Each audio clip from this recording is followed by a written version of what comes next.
राधे राधे मित्रों। आजकल कीटनाशकों का बहुत बड़ा व्यापार है। हम कीटनाशकों का बहुत व्यापक रूप से प्रयोग भी करते हैं। हम इसलिए प्रयोग करते हैं कि हम मक्खी मच्छर से बचे रहना चाहते हैं, कॉकरोच से बचे रहना चाहते हैं। कई तरह के कीट पतंग हमें परेशान करते हैं। या फिर यदि हमारे घर में छोटा सा बगीचा है, गमले हैं, तो गमलों में भी कई तरह कीट पतंगे उनको भी परेशान करते हैं और उनके कारण हम स्वयं भी परेशान होते हैं। कई तरह के चींटियाँ, कई तरह के कीट पतंग हमें सोने नहीं देते, हमें शांति से रहने नहीं देते। या फिर खेतों में देखें तो खेतों में भी बहुत तरह के कीटनाशकों का प्रयोग बहुत व्यापक के स्तर पर होता है। और इस तरह पूरे व्यापार को देखें तो इस कीटनाशकों के बिजनेस के ऊपर हम हर साल करीब 70,000 करोड़ रुपए खर्च कर देते हैं। 70,000 करोड़ की एक बड़ी अमाउंट रहती है। कई हमारे देश के ऐसे राज्य हैं जिनका 5 साल का बजट 70,000 करोड़ नहीं है। और इतनी पैसा तो हम पेस्टिसाइड खरीद के उनका प्रयोग करने पर लगा देते हैं। ज़्यादातर पेस्टिसाइड कंपनी मल्टीनेशनल कंपनियों की हैं या उन कंपनियों की हैं जिनके यूनिट भारत में हैं। भारत में वो पैदा तो करते हैं और इसलिए पैदा करते हैं कि उसके असुरक्षित भाव से बचे रहना चाहते हैं, क्योंकि ऐसे कीटनाशक वो अपने देश में पैदा करेंगे, अपने देश में बनाएंगे और वहाँ कोई तरह की दुर्घटना घट जाए तो उसका खर्चा पानी उनको देना पड़ेगा। भारत जैसे देश में यदि कुछ ऐसा हो जाता है तो उसका कोई प्रभाव नहीं पड़ता। इसलिए उनकी यूनिट भारत में निर्माण करती है और वो से भारत में भी करती है और विदेशों में भी करती है। एक बड़ा मुनाफा वो कीटनाशकों को पैदा करके हमारे देश से कमाते हैं। और कीटनाशक का दुष्प्रभाव तो आप जानते हैं, इनके कारण कई तरह की बीमारियां होती हैं। बीमारी नहीं होती, कई हमारे मित्र कीट भी नष्ट हो जाते हैं, मर जाते हैं, उनका भी प्रभाव हमें भोगना पड़ता है। आपको जानकर आश्चर्य होगा, जब से हमारे किसानों ने ऐसे कीटनाशकों का प्रयोग शुरू किया, कई तरह के कीट पतंगे जो फसलों को का पॉलिनेशन में, फसलों की पराग क्रिया में मदद करते थे, वो विलुप्त हो गए। तितलियों की कई प्रजातियां नष्ट हो गई, कई तरह की छोटे छोटे जो चिड़ियाँ होती थी वो नष्ट हो गई, भंवरे नष्ट हो गए, चूहे गायब हो गए, सांप कम हो गए और कितने जानवर विलुप्त हो गए, इसका अनुमान हम सहजता से नहीं लगा सकते। आपको जानकर आश्चर्य होगा, कुछ वर्ष पहले यूके ने, यूनाइटेड किंगडम ने एक विशेष प्रयोग ये किया। वहाँ की किसी विशेषज्ञों ने इस बात का पता लगाया कि यूके में पेस्टिसाइड और इंसेक्टिसाइड छिड़कने से तितलियों की कई प्रजातियां विलुप्त हो गई है, उनकी संख्या निम्न स्तर पर आ गई है और तितलियों की संख्या घटने से जो फसलों की उपज है उस पर सीधा प्रभाव पड़ रहा है, क्योंकि तितलियों के कारण परागकण की प्रक्रिया होती थी। अब वो प्रक्रिया रुक गई, रुकने से फसलों का उत्पादकता घटने लगी। तो हम इसका महत्व समझ सकते हैं कि जो हम जहरीले रसायनों का प्रयोग इंसेक्टिसाइड के रूप में, कीटनाशकों के प्रयोग में अपने घरों में कर रहे हैं, अपने आसपास कर रहे हैं या खेतों में कर रहे हैं, वो कितना खतरनाक प्रभाव हमारे ऊपर डाल रहे हैं।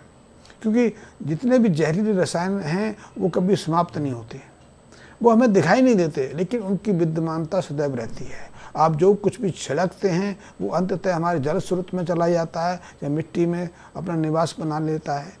ऐसी मिट्टी में जो उपजेगा वो जहरीला हो जाता है, या जिस पानी के स्रोत में चला जाएगा वो पानी स्रोत ही जहरीला हो जाएगा।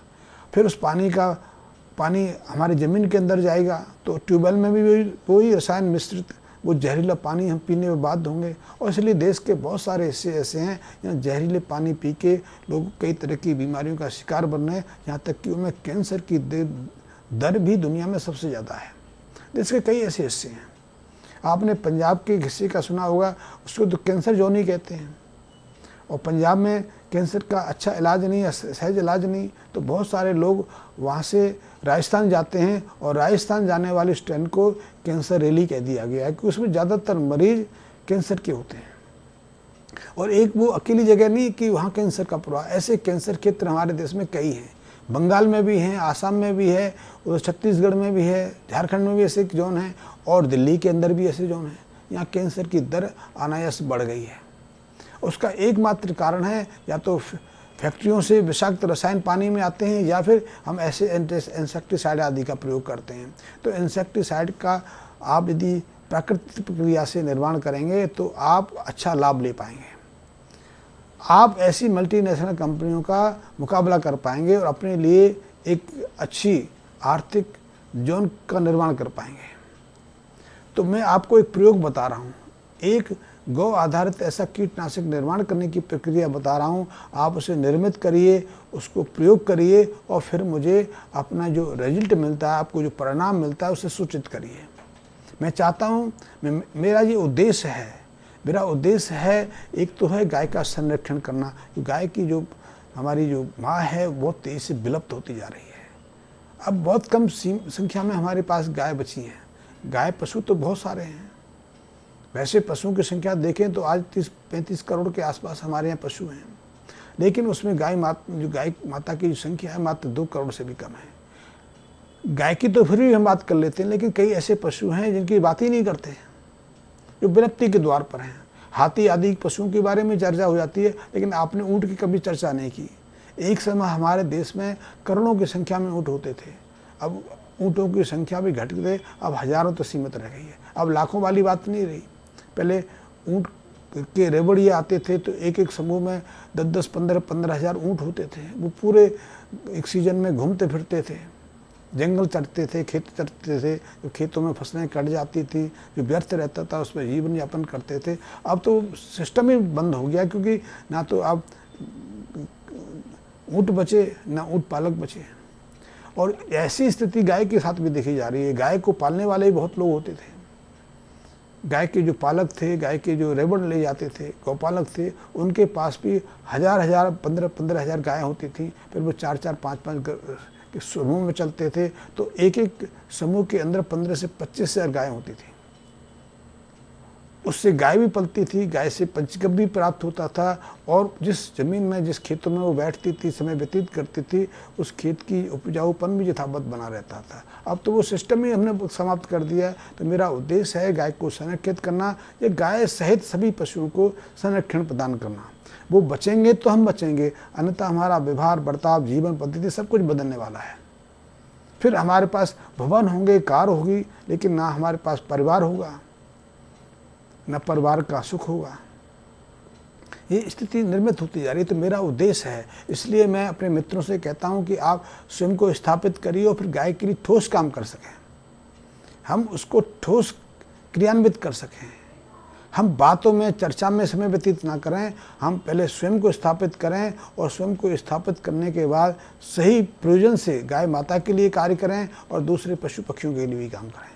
वो सब बचेंगे तो हम बचेंगे, अन्यथा फिर तो एक डिप्रेशन जैसी स्थिति बचेगी। आपके पास मकान होगा, कार होगी, सब कुछ होगा, ना आपके पास ड्राइवर होगा, ना आपके पास स्वास्थ्य होगा, ना आपके पास परिवार होगा। फिर तो फिल्मों में आपने देखा होगा, मैं तो कई बार यूरोप गया हूँ, अमेरिका वगैरह गया हूँ, वहाँ वृद्धों की बहुत बुरी हालत है। वहाँ रिटायरमेंट के बाद बुद्ध पार्कों में जाके बैठ जाते हैं, सुबह से लेकर शाम तक धूप सेकते हैं, और वहाँ पार्कों में युवा वर्ग घूमने आता है, टाइम व्यतीत करने आता है, उनको निहारता रहता है कि एक जुड़ा अब गया इधर से तो देख लिया, इधर से गया। तो आप भी पंचगव्य आधारित कीटनाशक निर्मित करके प्रयोग भी कर सकते हैं, अपने काम में भी ला सकते हैं, और बाजार में को भी स्थापित कर सकते हैं। तो इसको निर्माण करने की प्रक्रिया की है, वो नोट कर लीजिए। तो इसके लिए सबसे पहले आपको आधा लीटर के आसपास ताज़ा गौमूत्र चाहिए। गौमूत्र यदि वृद्ध बूढ़ी गाय का होगा, बूढ़े बैल का हो तो बहुत उत्तम है, क्योंकि उसमें कुछ तत्व अधिक मात्रा में रहते हैं, उसकी गंध भी बहुत तीव्र रहती है, तो वो ले सकते हैं। उसके अलावा आपको 3-4 चीज़ें और लेनी है। 50 ग्राम अपने गेंदे के फूल की कलियाँ लेनी है। गेंदे के फूल को आप, जो उसके पेटल्स होते हैं, उनको अलग कर लें, 50 ग्राम वो लेने हैं आपको। 15 ग्राम आपने मरुआ के पत्ते लेने हैं। 15 ग्राम आपने तुलसी दल के पत्ते लेने हैं, और 15 ग्राम के आसपास में कलिहारी कंद का लेना है। कलिहारी कंद का क्वाथ लेना है, सत्व लेना है। लेकिन प्रयास ये होना चाहिए, जो भी चीज़ आप लें वो विशुद्ध शुद्ध हो, क्योंकि आजकल हाइब्रिड चीज़ें बहुत आ गई हैं। हाइब्रिड के अंदर वो तत्व नहीं रहते, वो चीज़ तो दिखाई देती है, लेकिन उसके अंदर वो रसायन नहीं रहते। और आजकल हमारे पास उस रसायन में वो तत्व हो या ना हो, लेकिन रसायन होना चाहिए। जैसे दूध का निर्धारण हमने फैट से कर दिया, दूध के अंदर कोई तत्व है कि नहीं वो महत्वपूर्ण नहीं, फैट से ही होना चाहिए। यदि फैट सही है तो दूध सही है, चाहे वो दूध किसी भी चीज़ से निर्मित किया गया हो। ये हमने भूलवश ही काम कर लिया, ऐसे निर्धारण कर लिए। शिलाजीत भी अब उसमें तत्व शिलाजीत के हो ना हो, लेकिन जो रासायनिक कंपोजिशन है उसकी शिलाजीत जैसी होनी चाहिए। और पास हो गया तो फिर पास हो गया, लेबोरेटरी ने आपको सर्टिफिकेट दे दिया तो फिर आप पास हो गए। तो आप ये सारी चीज़ें इकट्ठी कर लें और सब चीज़ों को गाय के मूत्र में डाल के कम से कम 15 से 20 मिनट उनको आग पर उबाल लें, खौला लें। फिर उसको पानी सहित, और यदि इसके लिए मिट्टी का पात्र खौलाने के लेंगे तो अच्छा उत्तम है, क्योंकि फिर ये प्रयोग और सटीक हो जाएगा। तो जब खौल जाए उसको उतार के रख दें। ऐसा नियमित रूप से 3 दिन करें। इन 3 दिन 15 से 20 मिनट इस मूत्र सहित जो हमने जो जड़ी बूटियाँ ली हैं उनको उबाल लें और 3 दिन तक उसको ठंडा होने दें। 3 दिन के बाद उसको छान के रख लें, और छानने के बाद आपके पास जो इंसेक्टिसाइड है, जो तरल है, वो बहुत प्रभावशाली इंसेक्टिसाइड है। आप उसका छिड़काव करके देखिए, अपने घर के अंदर देखिए, आपको मक्खी मच्छर एक नज़र नहीं आएगा। आपको जो दूसरे कीट पतंग होते हैं वो एक भी नहीं दिख, और इससे आप डेंगू के खतरे से बचे रहेंगे, मलेरिया के खतरे से बचे रहेंगे, दूसरी व्याधियों से बचे रहेंगे। मक्खी मच्छर से यदि आपकी नींद डिस्टर्ब होती है तो आप अच्छी गहरी नींद ले पाएंगे। इसमें से कोई बुरी स्मेल नहीं आती, एक मादक खुशबू आपको मिलेगी, मन प्रसन्न होगा। और इसी इंसेक्टिसाइड का प्रयोग आप अपने गमलों में, अपने बगीचे में कर सकते हैं। तो यदि गमले में, बगीचे में मच्छरों से परेशान हैं, कीट पतंगों से परेशान हैं, तो उससे भी मुक्ति मिलेगी। इनसे वो मरेंगे नहीं, लेकिन वो उससे भाग जाएंगे, आपसे दूर हो जाएंगे, आपकी समस्या से हल हो जाएगी। हमें किसी को समाप्त नहीं करना, हमें किसी को नष्ट नहीं करना। नष्ट करके तो हम एक प्रक्रिया में बाधा डाल रहे हैं, और बाधा का परिणाम तो हमें खुद भोगना है। तो हमने तो इनको भगाना है। तो आप इस कीटनाशक से अपने को सुरक्षित रख सकते हैं, अपने बगीचे को सुरक्षित रख सकते हैं, अपने जो गमले हैं उनको सुरक्षा प्रदान कर सकते हैं, और इसी कीटनाशक का प्रयोग अपनी फसलों में भी कर सकते हैं।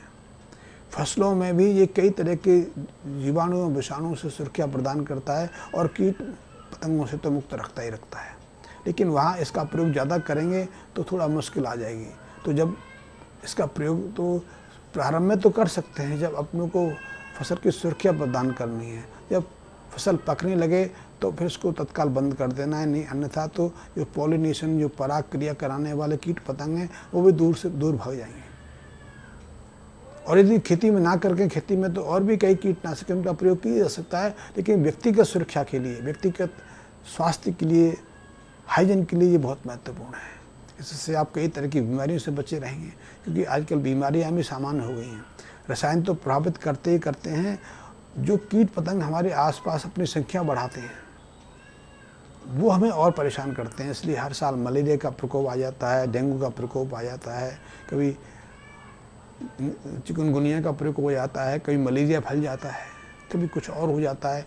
टाइफाइड की जो संख्या वो भी निरंतर बढ़ रही है। हर साल हमारे देश में करीब 1.5 करोड़ से ज़्यादा लोगों को टाइफाइड के कारण गंभीर परेशानी का सामना करना पड़ता है। तो यदि आप इस पेस्टिसाइड का, इस इंसेक्टिसाइड का आप निजी व्यक्तिगत रूप से इस्तेमाल करेंगे तो आप और आपका परिवार सुखी रहेगा, संतुष्ट रहेगा। और यदि आप इसको अपने गमलों में प्रयोग करेंगे तो आपका सौंदर्य भी बना रहेगा, आपको अच्छा। और यदि इसका प्रयोग आप व्यापारिक रूप से करें तो व्यापारिक रूप में भी पूरी जानकारी ले सकते हैं, आपको स्वयं तैयार कर सकते हैं।